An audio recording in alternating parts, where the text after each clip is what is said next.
panel talk gets angry as subject turns to Donald Trump.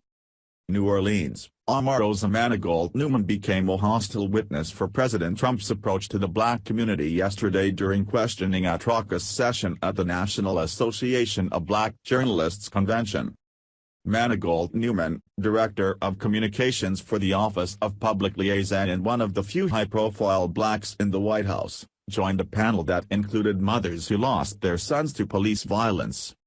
Manigault Newman began talking about losing her father and her brother to violence, but things quickly went south when moderator Ed Gordon, host of a news magazine on Bounce TV, started asking her about what she's doing to advocate on behalf of blacks, many of whom are angered about Trump's recent comments on policing.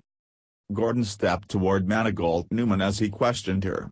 She accused Gordon of being aggressive. "When you have someone in the room, you don't beat the hell out of them," she told a packed ballroom. "You inform them of what's going on in the community so they can be an advocate. You don't walk away from the table because if you're not at the table, you're on the menu."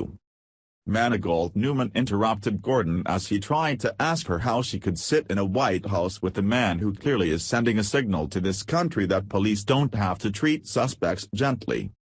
"I did my best to keep this civil as possible," Gordon said after Manigault Newman said she didn't want to hear the question. "If you want to ask about the loss of my father and my brother and the issues I do, ask about my story," she said.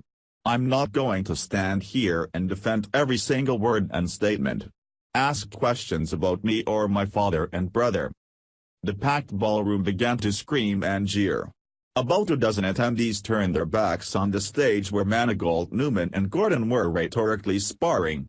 Some people in the audience walked out of the session. She said it was wrong for Trump to suggest in a speech he gave in New York that police officers should be rough with people they arrest. But when asked what she told Trump after the speech, Manigault Newman said, "I don't disclose confident conversations with the president."